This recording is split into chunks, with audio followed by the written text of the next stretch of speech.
How's it going, everyone? It's been kind of a slow week here at the power saw shop. The weather's been absolutely freezing, minus 40. Been fighting to keep vehicles running.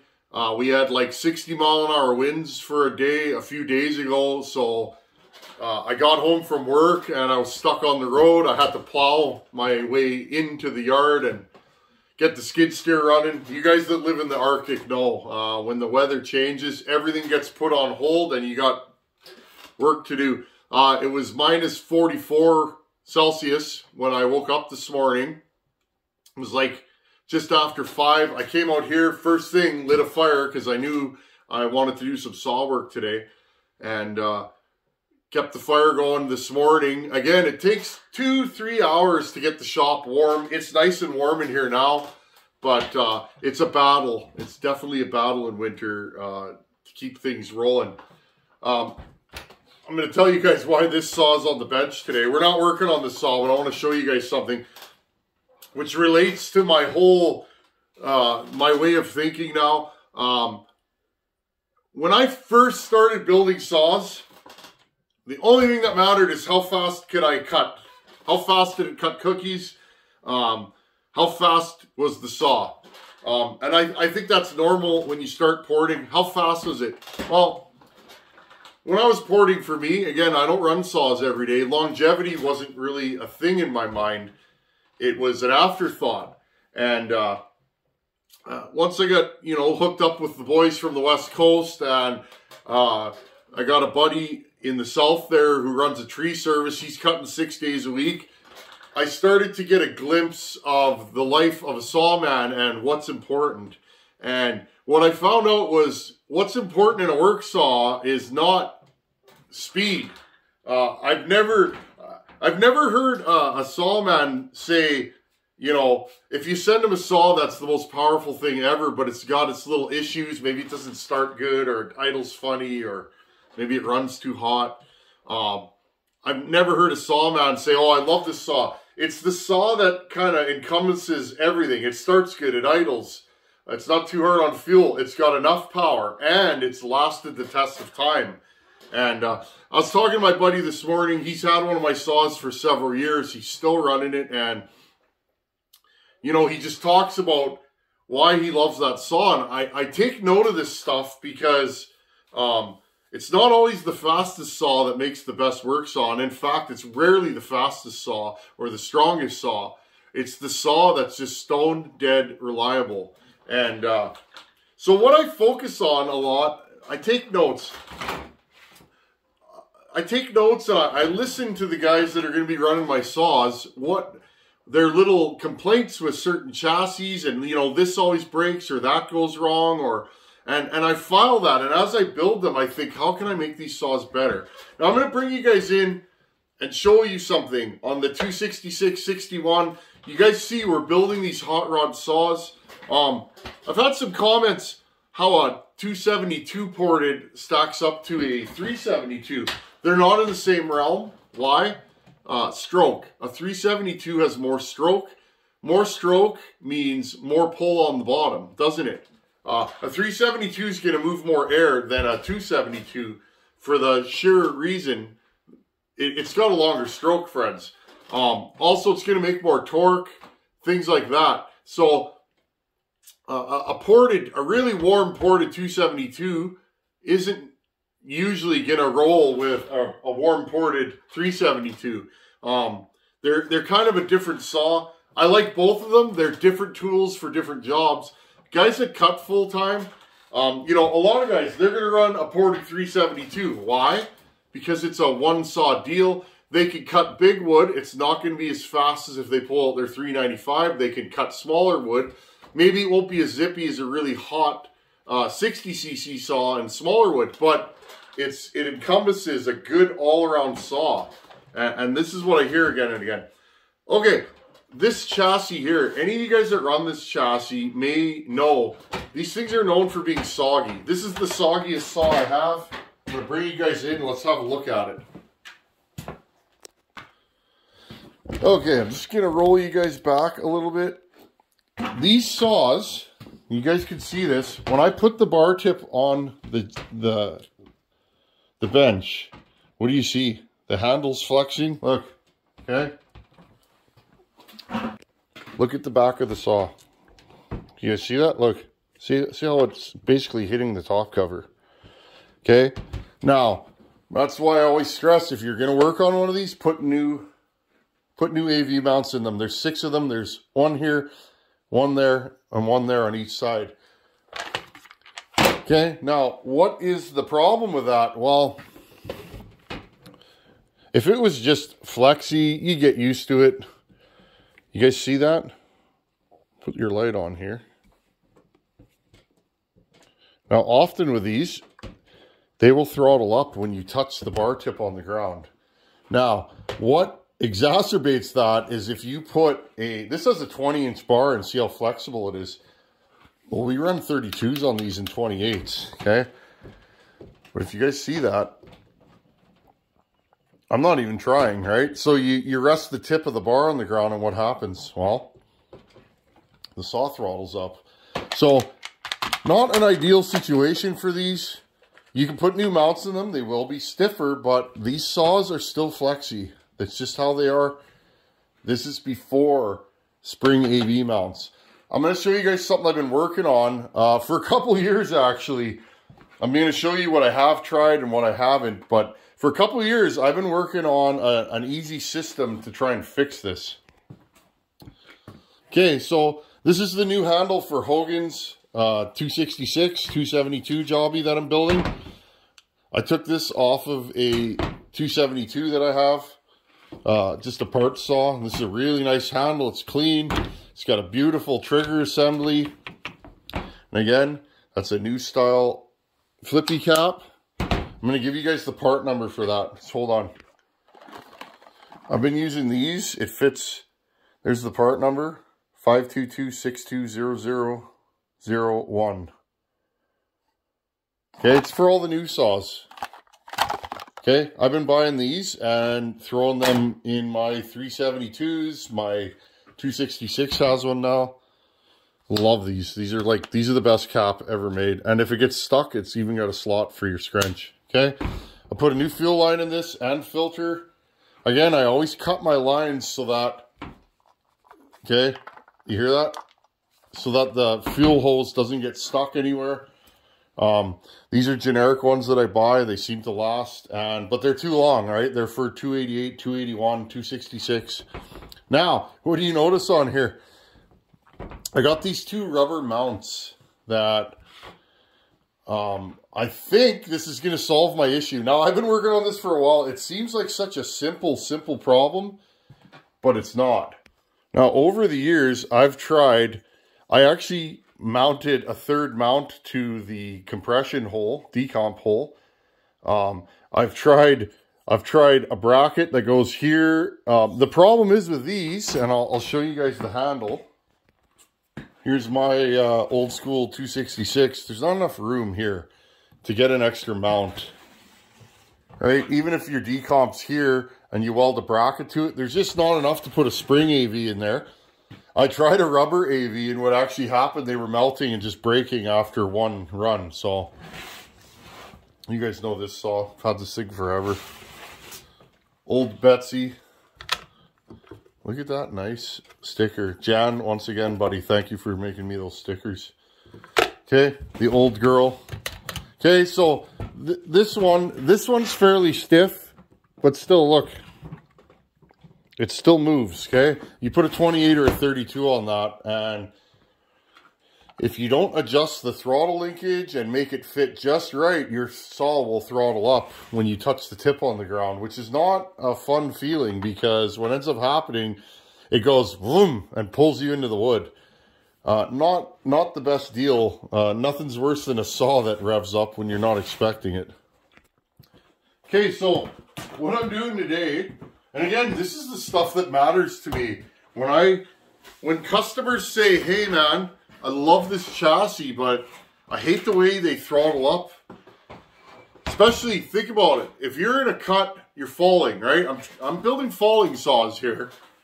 They have to run good. You're falling and you're in a big tree and You got your saw in the kerf, right? What if you just bump the handle and it revs up? What if you cut your hinge off? Not a good scenario, right? Now, guys that run these are super aware that they do it. Okay, so what I'm trying to do here, and let's see if we can throw this back together.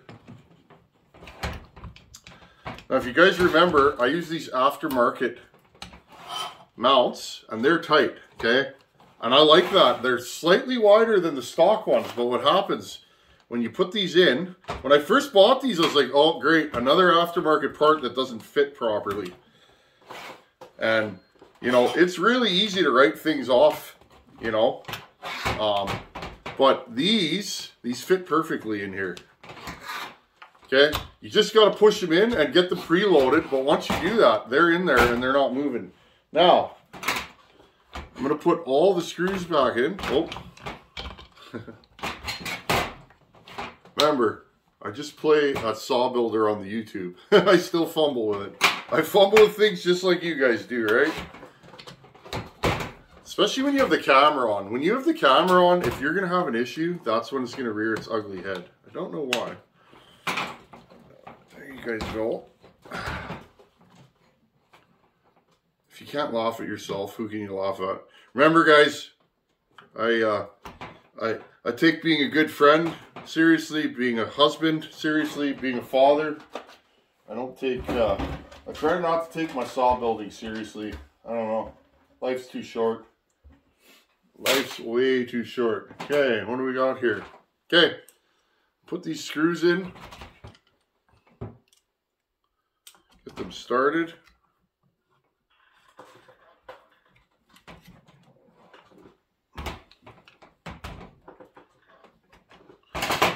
Three on each side. Again, you guys know me, I love this chassis. This is the perfect chassis for where I live. It's lightweight, it's vintage, so I like that, and it's just a good saw. It's, I don't know, something about these. Also, now, when I started building saws, I did it out of necessity. I didn't have any money, and I needed more saws to cut firewood. I needed bigger saws, and these used to be super available in my area. Super available. So I could buy these for, you know, I could buy these for 50 bucks a lot of times. Nobody wanted these. Blown up, $20, you know, you could buy one of these for. And then I would just go through it and I would build it. I'd go and get bearings from a local bearing shop. Those would be like 10 bucks. I'd order a gasket kit. You know, and I'd rebuild the bottom end, because usually when you get one of these not running, it's got 1,000,000 hours on it. And again, you just got to kind of wiggle these in. They are rubber, so they do move. Yeah, and then, you know, I would fix the cylinder. I would fix the cylinder with sandpaper, and I'd put a new piston in it, you know, a Meteor or something like that, and I'd have me a good work saw. That's how I got started with these, because that's all I could afford, and they're great saws, and I still like working on them. I work on them all the time. Okay, so we have these things in here. Now, I don't want these rubbers touching, but I want them close so that this can only move so far, right? And I think we're close to where we want it. Now, if this doesn't work, and I'm thinking I may have to shim it, I'm going to shim these up with washers, just a hair. So I'll do that off camera. I'll take these and I'll put washers underneath. Okay, I just want them like barely touching, but not enough to maybe send extra vibes through the saw. You guys can see it here. Okay, and the whole idea with these is to stop the movement. I kind of wish those were black, but I couldn't find any black rubber stoppers, so I ended up with these. But it's about function over form. This is going to be a work saw, and I want to get rid of the movement, and I think I've accomplished it. I just got to shim these up a little bit. I'm going to take the handle back off, and I'll hit you guys back up when I got something to show you. Okay, I've put several shims under each one.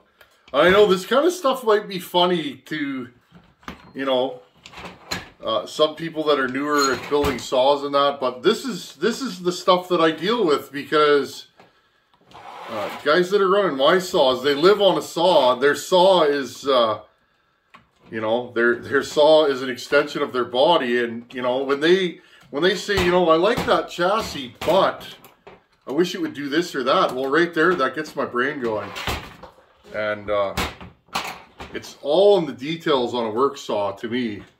And if I can make a saw better for somebody, I'm going to do it. So this is my prototype. Hogan's going to get the first one. And we'll let him run this for a while and see. I have a few more ideas, but I think this is the simplest. And often, let's face it, often the simplest idea is the best one, right? I do have one more idea. And of course, I'm fumbling with this again. I like how tight these mounts are, but they're you get them in to a point, and then it's like, then they want to slip out. See, one side's in, and I push the other side. There you go.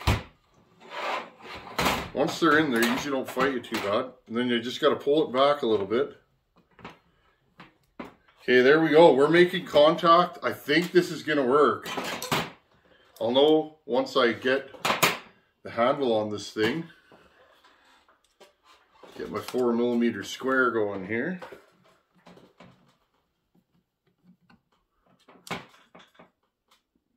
That one's not cooperating. How about this one? Okay.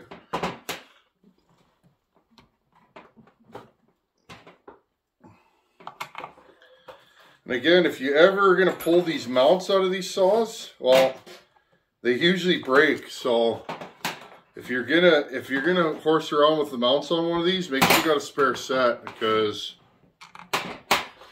what happens to these is, especially the right side, the mounts sit in oil and it rots the rubber, and then you end up with a mount that's either really squishy and it'll just tear under the abuse and just the day-to-day sawing.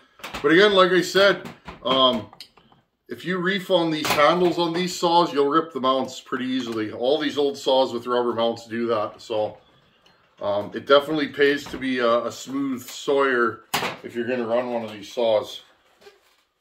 You run them nice and treat them good, these saws last a long, long time. I love these saws. These saws are wicked. They're one of my favorites. For here, anyways, they're light, ported, they make good power. Stock, I like the 266 out of this chassis. I also have a soft spot for the 630 Super. Even though it's only 60 cc's, every time I run one of those, I go, wow. They're strong for what they are right out of the box. I got a 630 Super on the shelf there that I'd like to get going one of these days. Maybe do a 630 Super versus a 61. That 61's good to go. I actually bought that 61 to give to a friend of mine, and another friend of his bought him the same saw like the day before me.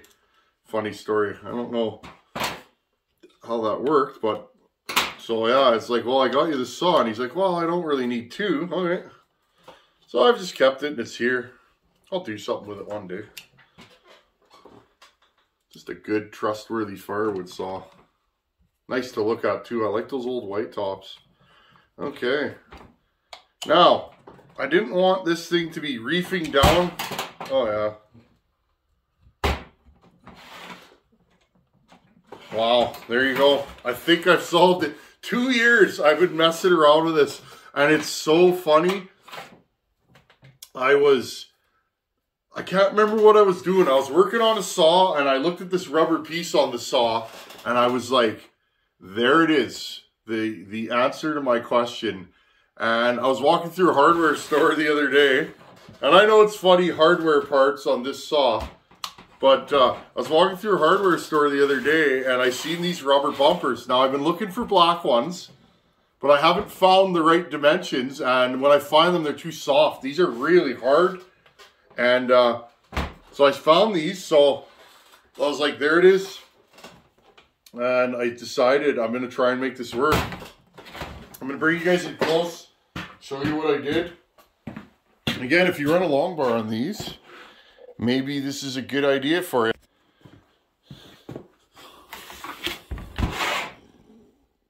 Okay, can you guys see that? I just shimmed it up. Like, look. Now, the only thing I'm concerned about, kind of, but not really, is vibration. But honestly, the only thing touching here is rubber, right? And it's mounted to the handle, so we'll see what this thing feels like when it runs. But that's awesome. So solutions to work saw problems. Again, this is the complaint. I never thought about this because I ran a 24 on mine forever, and then after I met the West Coast boys there, it's like, you know, I learned to not stoop when I was cutting, and I started putting 28s and 32s on mine, and then I started to realize that these things get a bit squishy, right? Even with new mounts. And then it started to bother me. Then when they brought it up, it's like, well, I got to be able to find a solution to this issue. And there it is.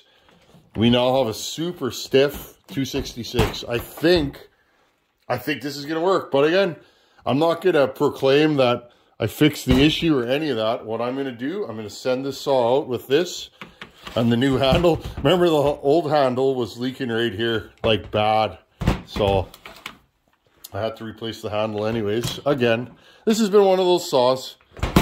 It's given me the gears a little bit, but that's saw building. If it was easy, I probably wouldn't do it. Okay, everyone, well, that's what I'm doing today.